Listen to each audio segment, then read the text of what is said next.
नमस्कार दोस्तों, MPN academy में आप सभी का हार्दिक अभिनंदन है। प्रस्तुत है weekly current affairs test series episode number 32। पहला प्रश्न है, पहलगाम आतंकी हमले के बाद भारतीय वायुसेना द्वारा आयोजित सैन्य अभ्यास का नाम क्या है? What is the name of the military exercise conducted by the Indian air force following the Pahalgam terror attack? The right answer is option number C, Aakraman. Jammu Kashmir के पहलगाम में हुए आतंकी हमले के बाद भारतीय वायुसेना ने अभ्यास आक्रमण यानी हमला किया। यह अभ्यास मध्य क्षेत्र के एक बड़े क्षेत्र में हुआ और इसमें भारतीय वायुसेना के मुख्य धारा के लड़ाकू विमानों ने हिस्सा लिया, जिसका नेतृत्व राफेल लड़ाकू विमानों ने किया। भारतीय वायुसेना अंबाला और पश्चिम बंगाल के हासीमारा में स्थित 2 राफेल स्क्वाड्रन संचालित करती है। शक्ति प्रदर्शन के लिए लड़ाकू विमान और परिवहन विमान रात भर सक्रिय रहे और सीमावर्ती क्षेत्रों के करीब उड़ान भरते रहे। समाचारों में देखी गई सैंडी के रीफ निम्नलिखित में से किस क्षेत्र में स्थित है? Sandy cay reef seen in the news is located in which of the following regions? The right answer is option number A, यह है दक्षिणी चीन सागर में, साउथ चाइना सी। न्यूज में क्यों है? दक्षिण चीन सागर विवाद और भी गहरा गया है क्योंकि चीन और फिलीपींस ने सैंडी के रीफ पर अपना दावा ठोका है। इसे टैक्सियन रीफ भी कहते हैं। यह दक्षिण चीन सागर में स्प्रैटली द्वीप श्रृंखला का एक हिस्सा है। यह थीटू द्वीप के करीब स्थित है जो फिलीपींस के नियंत्रण क्षेत्र में है। उच्च ज्वार के समय यह रीफ आंशिक रूप से जलमग्न हो जाती है और इसमें रेत के टीले होते हैं जो कभी कभी समुद्र तल से ऊपर उठ जाते हैं। किन 2 संगठनों ने संयुक्त रूप से मध्यम दूरी की सतह से हवा में मार करने वाली मिसाइल MRSAM विकसित की है? Which 2 organisations jointly developed the medium range surface to air missile MRSAM? The right answer is option number D, DRDO और IAI। इसे DRDO और इजराइल एरोस्पेस इंडस्ट्रीज द्वारा संयुक्त रूप से विकसित किया गया है। अभी न्यूज में क्या है? भारतीय वायुसेना ने हाल ही में अरब सागर में INS सूरत से इस मिसाइल का परीक्षण किया। यह एक उच्च गति त्वरित प्रतिक्रिया लंबवत रूप से प्रक्षेपित सुपरसोनिक मिसाइल प्रणाली है। इसे दुश्मन के हवाई खतरों जैसे मिसाइलों, विमानों, निर्देशित बमों और हेलीकॉप्टरों को नष्ट करने के लिए डिजाइन किया गया है। यह हवाई हमलों के खिलाफ नौसेना की संपत्तियों की रक्षा करने में उच्च प्रतिक्रियाशीलता और सटीकता प्रदान करता है। भारत शिखर सम्मेलन 2025 का मेजबान कौन सा राज्य है? Which state is the host of Bharat summit 2025? The right answer is option number D, Telangana. Hyderabad Telangana में 100 देशों के 450 से अधिक प्रतिनिधियों के साथ वैश्विक भारत शिखर सम्मेलन की मेजबानी की गई। यह कार्यक्रम 25 से 26 अप्रैल को हैदराबाद अंतर्राष्ट्रीय सम्मेलन केंद्र में आयोजित किया गया। शिखर सम्मेलन का विषय क्या था? वैश्विक न्याय प्रदान करना, जो बांडुगु सम्मेलन के 70 वर्ष होने का प्रतीक है, जिसने गुट निरपेक्ष आंदोलन को जन्म दिया था। समाचारों में देखा गया शहीद राजाई बंदरगाह निम्नलिखित में से किस देश में स्थित है? शहीद राजाई port scene in the news is located in which of the following countries? The right answer is option number A, यह ईरान में है। ईरान का सबसे बड़ा बंदरगाह और देश के अंतर्राष्ट्रीय समुद्री व्यापार का मुख्य केंद्र दक्षिणी होर्मुजगन प्रांत में स्थित शहीद राजाई बंदरगाह एक बड़े विस्फोट से हिल गया, जिसके परिणाम स्वरूप लगभग 700 लोग हताहत हुए। यह बंदरगाह होर्मुज जलडमरू मध्य के उत्तरी तट पर स्थित है, जो दुनिया के 20% तेल व्यापार के लिए एक वैश्विक चेक पॉइंट है। यह संकीर्ण अर्थ में कहें तो खुरान यानी क्लेरेंस जलडमरू मध्य पर स्थित है, जो ईरानी द्वीप केशम को मुख्य भूमि से अलग करता है। प्रशासनिक रूप से यह होर्मुजगन प्रांत में बंदर अब्बास काउंटी का हिस्सा है, जो बंदर अब्बास की शहर की सीमा से लगभग 8 किलोमीटर पश्चिम में है। यदि आपको 71वीं BPSC प्रीलिम्स एग्जाम के लिए करंट अफेयर्स का PDF चाहिए तो यहाँ पर जानकारी दी जा रही है। लेकिन आइए सबसे पहले जानते हैं कि एमपीएन एकेडमी ऐप ही क्यों, क्योंकि हमने करके दिखाया है। दोस्तों, सबसे पहले हम केवल करंट अफेयर्स के PDF कोर्स लाया करते थे। इसमें ऑन एन एवरेज 30 क्वेश्चंस पर एग्जाम में टैली हुआ है।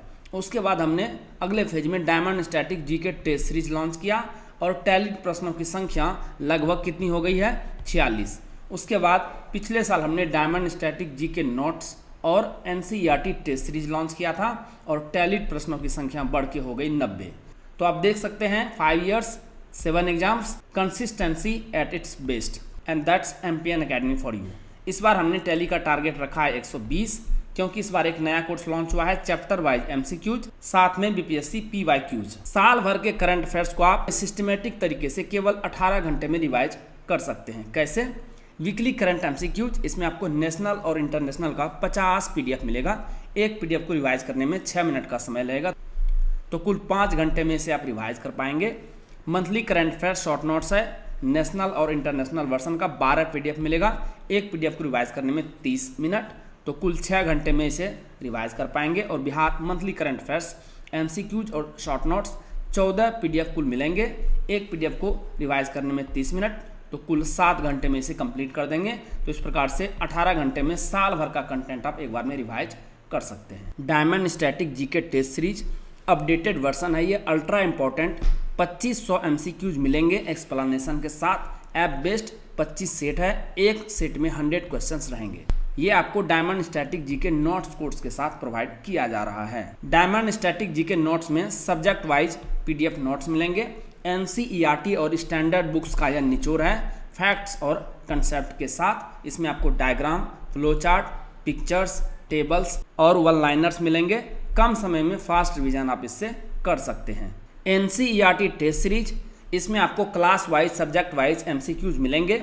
ऐप बेस्ड 100 MCQs का 37 प्रश्नावली है, 33% निगेटिव मार्क के साथ। इसमें आपको सभी विषय के MCQs मिलेंगे। चैप्टर वाइज MCQs और BPSC PYQs का कंबाइंड कोर्स है डिस्क्रिप्शन के साथ। इसमें आपको 2 कोर्सेज मिलेंगे, chapter wise MCQs, app based real time test है, और साथ में BPSC previous year question paper PDF के रूप में 39वीं से लेकर 70वीं BPSC के क्वेश्चंस आपको मिलेंगे डिस्क्रिप्शन के साथ। आपको ये PDF नोट्स और टेस्ट सीरीज मिलेगा कैसे? गूगल प्ले स्टोर पर टाइप कीजिए एम्पियन अकेडमी, वहाँ पर इस प्रकार का लोगो दिख जाएगा।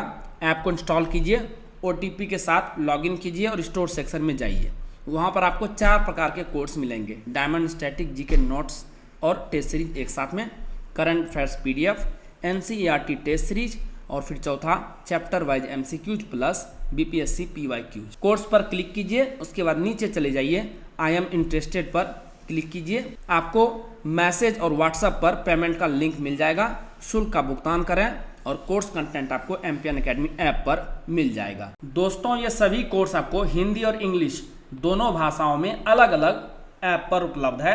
ऐप का लिंक आपको इस वीडियो के डिस्क्रिप्शन और पिन्ड कमेंट सेक्शन में भी मिल जाएगा, तो ध्यान से लैंग्वेज सेलेक्ट कीजिएगा। अप्रैल 2025 में किस संगठन ने अपनी world economic outlook a critical juncture among policy shift report जारी की है? Which organization has released its world economic outlook A critical juncture among policy shift report in April 2025. The right answer is option number A. अंतर्राष्ट्रीय मुद्रा कोष IMF। Report में वैश्विक विकास पूर्वानुमान को जनवरी 2025 के अपडेट से घटाकर 2.8% और भारत का ग्रोथ कर दिया गया है 6.2%। वैश्विक व्यापार तनाव और नीति अनिश्चितता के कारण यह गिरावट की गई है। रिपोर्ट में दुनिया भर की अर्थव्यवस्थाओं के लिए एक प्रमुख चिंता के रूप में तेजी से बढ़ती जनसंख्या को उजागर किया गया है। विश्व मलेरिया दिवस 2025 का थीम क्या था? What was the theme of world malaria day 2025? The right answer is option number A, malaria का अंत हमारे साथ, पुनर्निवेश, पुनर्कल्पना, पुनर्जागृत, यानी मलेरिया एंड्स विद अस, री इन्वेस्ट, री इमेजिन, री इग्नाइट। यह दिवस कब मनाया जाता है हर साल? Please right in the comment section. यह मलेरिया से लड़ने और इसके उन्मूलन की दिशा में काम करने के लिए WHO द्वारा एक वैश्विक पहल है। मलेरिया संक्रमित मादा एनोफिलीज मच्छरों के काटने से फैलने वाले परजीवियों के कारण होता है। विकसित वाइब्रेंट विलेज कार्यक्रम निम्नलिखित में से किस मंत्रालय द्वारा संचालित एक संयुक्त पहल है? द विकसित vibrant villages programme is a joint initiative spearheaded by which of the following ministries? The right answer is option number A, युवा कार्यक्रम और खेल मंत्रालय तथा गृह मंत्रालय। इस कार्यक्रम के लिए पंजीकरण आधिकारिक तौर पर माई भारत पोर्टल के माध्यम से शुरू हुआ। विकसित जीवंत ग्राम कार्यक्रम सुदूर सीमावर्ती क्षेत्रों को पुनर्जीवित करने की एक संयुक्त पहल है जो 15 से 30 मई तक लेह लद्दाख, हिमाचल प्रदेश और उत्तराखंड में आयोजित कार्यक्रम को स्थानीय शासन निकायों और भारत तिब्बत सीमा पुलिस के समर्थन से लागू किया जाएगा। भारत की ग्रीन हाइड्रोजन प्रमाणन योजना किसने शुरू की? Who launched India's green hydrogen certification scheme? The right answer is option number C, Prahlad Joshi. इसे आधिकारिक तौर पर 29 अप्रैल को केंद्रीय नवीन और नवीकरणीय ऊर्जा मंत्री प्रहलाद जोशी द्वारा लॉन्च किया गया। यह पहल राष्ट्रीय हरित हाइड्रोजन मिशन का हिस्सा है, जिसका उद्देश्य भारत को हरित हाइड्रोजन उत्पादन के लिए वैश्विक केंद्र के रूप में स्थापित करना है, जिसमें हाइड्रोजन को हरित के रूप में सत्यापित करने के लिए एक मजबूत प्रमाणन तंत्र है। अरुण 3 जल विद्युत परियोजना जो खबरों में थी किस देश में स्थित है? Arun 3 hydro electric project that was seen in the news is located in which country? The right answer is option number B, Nepal. Bharat और नेपाल ने अरुण 3 जल विद्युत परियोजना में इलेक्ट्रोमैकेनिकल कार्यों की शुरुआत की ताकि इसे समय पर पूरा किया जा सके। यह जल विद्युत परियोजना पूर्वी नेपाल के सुंखावा सभा जिले में कोसी नदी की एक सहायक नदी अरुण नदी पर स्थित है। यह 900 मेगावाट की रन ऑफ रिवर योजना है, जिसका अर्थ है यह बड़े जलाशय की आवश्यकता के बिना नदी के प्राकृतिक प्रवाह का उपयोग करे। उटुरंकु ज्वालामुखी जो समाचारों में देखा गया था किस देश में स्थित है? Uturuncu volcano that was seen in the news is located in which country? The right answer is option number D, Bolivia. चीन, यूके और यूएस के वैज्ञानिकों ने हाल ही में बोलिविया के एक ज़ॉम्बी ज्वालामुखी उटुरंकु के अंदरूनी कामकाज का अध्ययन किया और पाया कि इसके फटने का कोई तत्काल खतरा नहीं है। यह दक्षिण पश्चिमी बोलिविया के एडीज पर्वतों में स्थित एक स्ट्रेटो ज्वालामुखी है और यह मुख्य रूप से डेसिटिक लावा गुंबदों और प्रवाह से बना है। अल्टीप्लानो पूना मैग्मा बॉडी नामक एक विशाल भूमिगत मैग्मा जलाशय के ऊपर स्थित है, जो दक्षिणी बोलिविया, उत्तरी चिली और उत्तरी अर्जेंटीना के नीचे फैला हुआ है। उटुरुंकी को ज़ॉम्बी ज्वालामुखी इसीलिए कहा जाता है क्योंकि यह वास्तविक विस्फोट के बिना ही गतिविधियों के संकेत दिखाई देता है। भारत नौसेना के लिए कितने राफेल एम विमान खरीद रहा है? How many Rafale marine aircraft is India procuring for the navy? The right answer is option number B, 26। Bharat ने 28 अप्रैल को फ्रांस के साथ 63,000 करोड़ की लागत से 26 राफेल एम लड़ाकू विमान खरीदने के लिए एक अंतर सरकारी समझौते पर हस्ताक्षर किए, जिसमें 22 सिंगल सीटर और 4 ट्विन सीटर शामिल हैं, जिन्हें विमान वाहक पोत INS विक्रांत और INS विक्रमादित्य पर तैनात किया जाएगा। एम्पियन अकेडमी का टेलीग्राम पेज अवश्य ज्वाइन करें। सर्च कीजिए एम्पियन अकेडमी, इस प्रकार से लोगो दिखेगा, ज्वाइन कर लीजिए। क्या क्या मिलेगा आपको वहाँ पर? बीपीएससी परीक्षा से संबंधित अपडेटेड न्यूज आपको मिलेगी। बीपीएससी प्रीलिम्स एग्जाम का स्पेशल डेली क्विज आयोजित किया जाता है सुबह और शाम, वो आपको मिलेगा। टेस्ट सीरीज जो ऐप पोर्टल पर है उसका शेड्यूल मिलेगा और एम्पियन अकेडमी ऐप कोर्सेस और यूट्यूब वीडियो के अपडेट्स भी आपको यहाँ पर मिल जाएंगे। तो इस पेज को अवश्य ही ज्वाइन कीजिए। किस संगठन ने भारत में स्क्रैम जेट इंजन का जमीनी परीक्षण किया? Which organization conducted the ground test of the scramjet engine in India?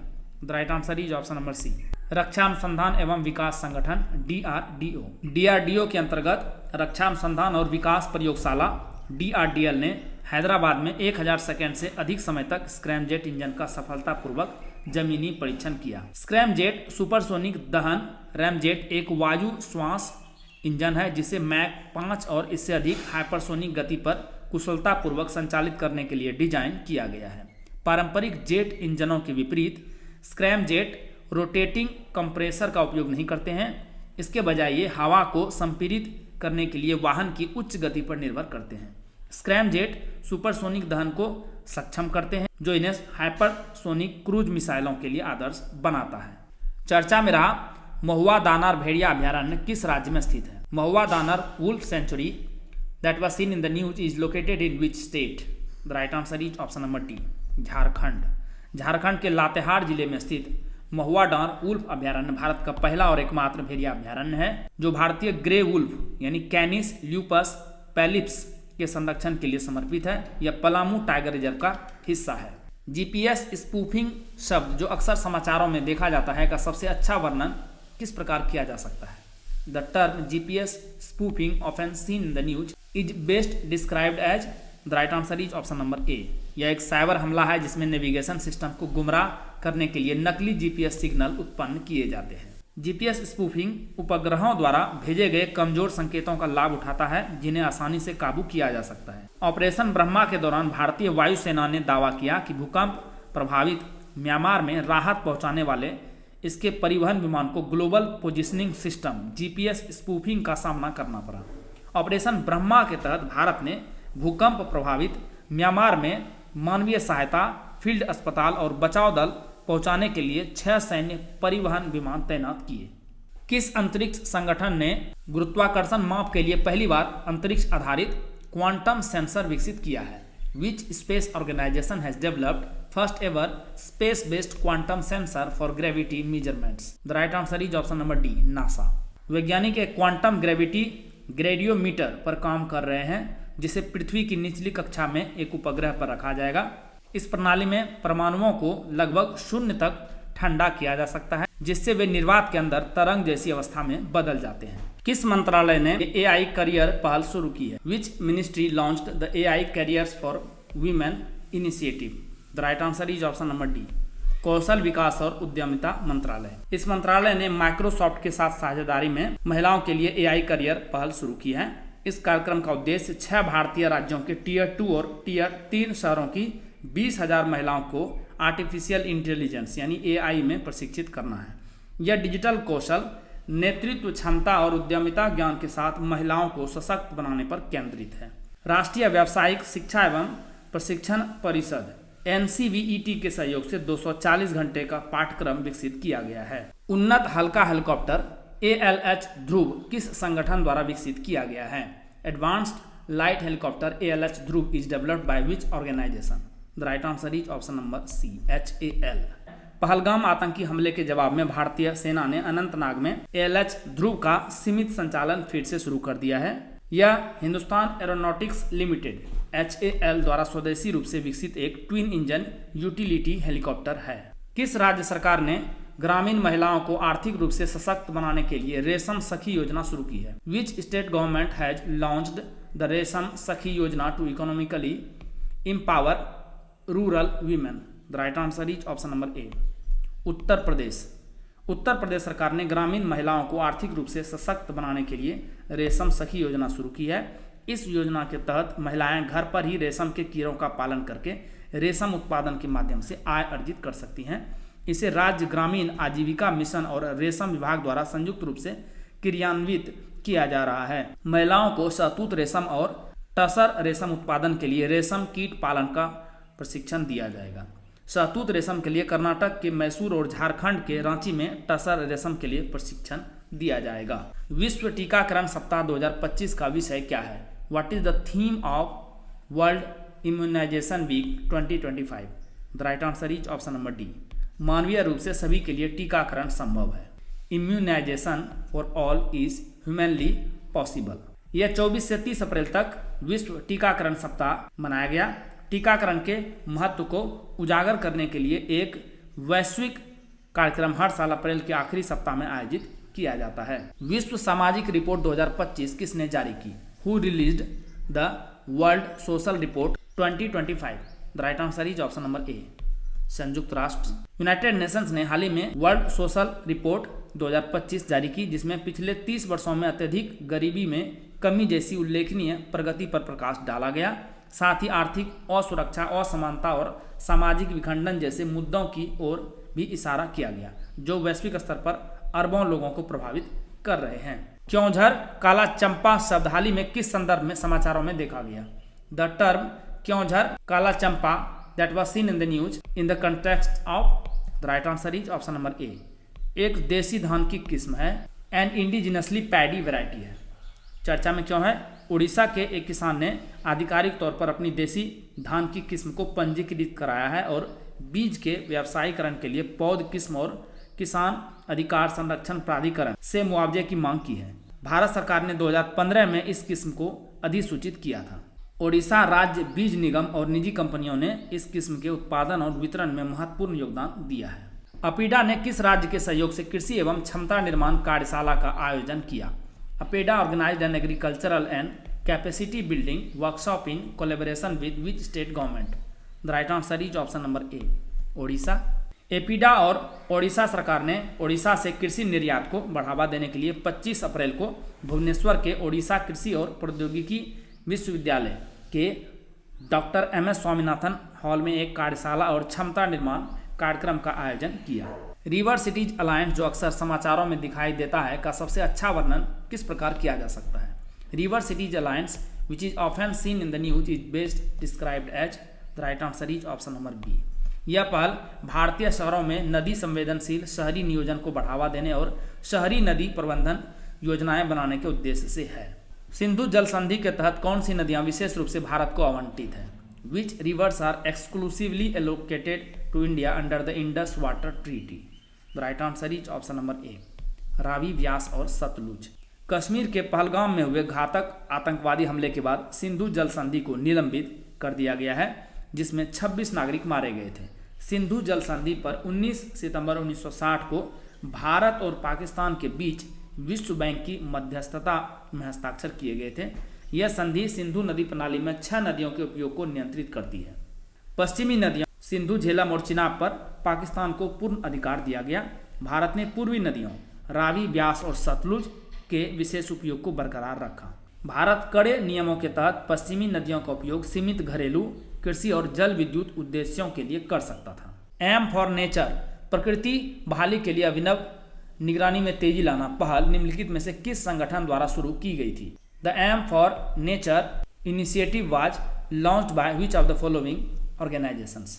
The right answer is option number C, खाद्य एवं कृषि संगठन। इसका फुल फॉर्म क्या है? एक्सीलरेटिंग इनोवेटिव मॉनिटरिंग, यानी एम फॉर नेचर रिस्टोरेशन। इसे पृथ्वी दिवस 22 अप्रैल पर शुरू किया गया था। इसका उद्देश्य वैश्विक पारिस्थितिकी तंत्र बहाली, निगरानी और रिपोर्टिंग को बढ़ावा देना है, विशेष रूप से अंतर्राष्ट्रीय जैव विविधता और बहाली लक्ष्यों को प्राप्त करने के समर्थन में।